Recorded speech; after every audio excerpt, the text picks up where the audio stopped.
Em noite pouco esperada, Botafogo vai ao Maracanã e encara o Flamengo, mas sai com um empate de 0-0.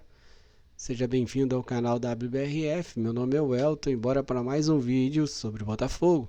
Hoje vamos falar aí um pouquinho do pós-jogo, né? O Botafogo que foi ao Maracanã, né? Encarar o Flamengo pela nona rodada do Brasileirão e fez um jogo duro, né? Um jogo sério, mas um jogo muito burocrático. Para mim, faltou mobilidade na frente, né? O Botafogo hoje entrou com uma escalação onde o Alan, né? O Alan ali no meio de campo, poderíamos ter, né, entrado logo de cara com o Nathan Fernandes, o próprio Jefinho, né? O Santos que estava lá disponível para entrar, mas a gente acabou,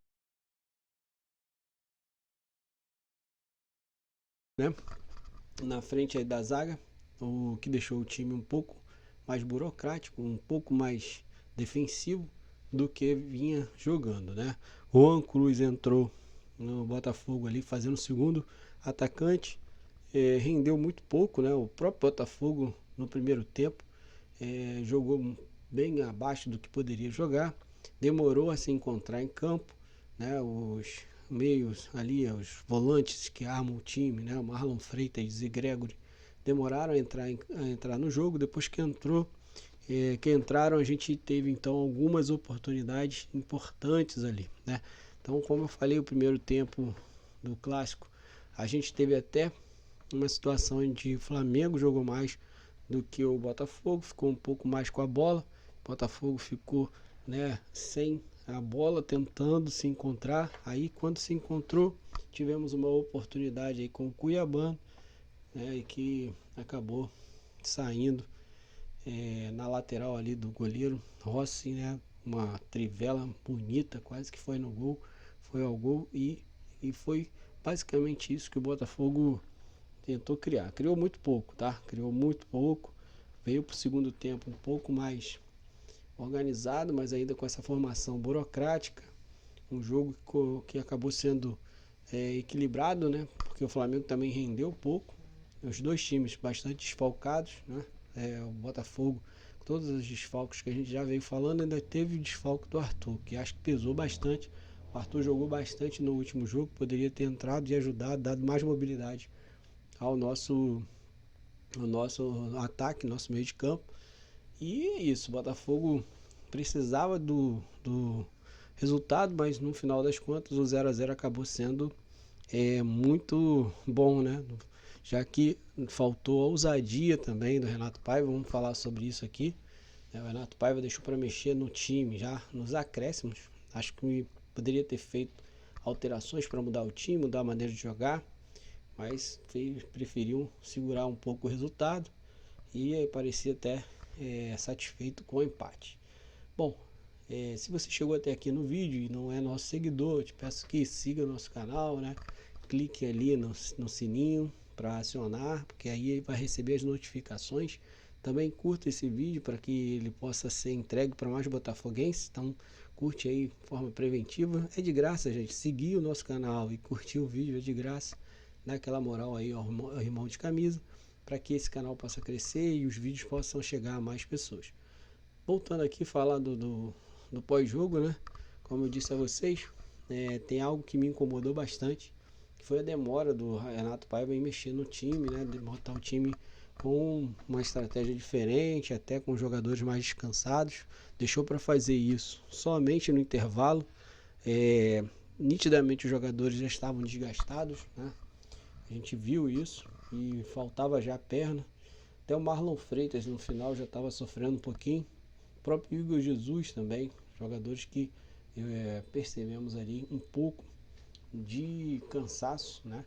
E tivemos uma baixa, né? Tomara que não seja nada, tomara que não seja algo mais grave, mas o David Ricardo, que é o nosso zagueiro que veio para ser reserva, mas já está atuando como titular pelas lesões do Bastos e do Barbosa, saiu sentindo a coxa esquerda.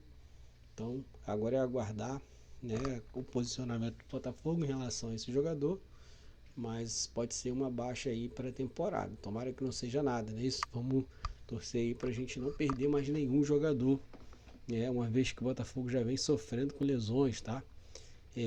Agora eu queria citar uma outra coisa aqui que foi bem bacana. A gente acompanhou, né, a saga da torcida, uma vez que o Flamengo diminuiu aí a carga de ingressos para os torcedores botafoguenses, deixando 2.000 só ingressos, dividindo o setor sul, né, aumentando. Ainda bem que nada de mais grave aconteceu, né? Tivemos ali ainda algumas cadeiras separando a torcida do Flamengo da torcida do Botafogo e uma barreira ali para impedir qualquer situação de insegurança. Foi então um alívio para a gente que estava prevendo problemas sérios, né, com essa divisão do setor sul que o Flamengo fez para esse jogo. Botafogo tem prometido reciprocidade em relação à carga de ingressos, né, uma vez que o número de ingressos para o Botafogo foi muito baixo, né, aquém daquilo que deveria ser de 5% a 10%. O Botafogo então ficou só com 2.000 ingressos. E mesmo assim, pasmem, mesmo assim a torcida do Botafogo cantava mais alto. Só se ouvia a torcida do Botafogo. Queria parabenizar os guerreiros que estavam lá hoje, né, que fizeram e cantaram o nome do Botafogo para apoiar o time, fazer o time caminhar para frente. Foi muito bacana ouvir. E no final ainda dá aquela provocada, né, na torcida do Flamengo, chamando a torcida do Flamengo de torcida de teatro. Então o jogo de hoje foi um jogo para mim em relação a desempenho muito abaixo, né, abaixo daquilo que a gente poderia ter apresentado, mesmo com os desfalques, tá? Você pode até falar, mas estava cheio de desfalques, tá? Mas a gente poderia ter apresentado mais. Segundo tempo o Flamengo caiu bastante e a gente poderia ter aproveitado para matar o jogo. Não fez, Renato Paiva demorou para mexer.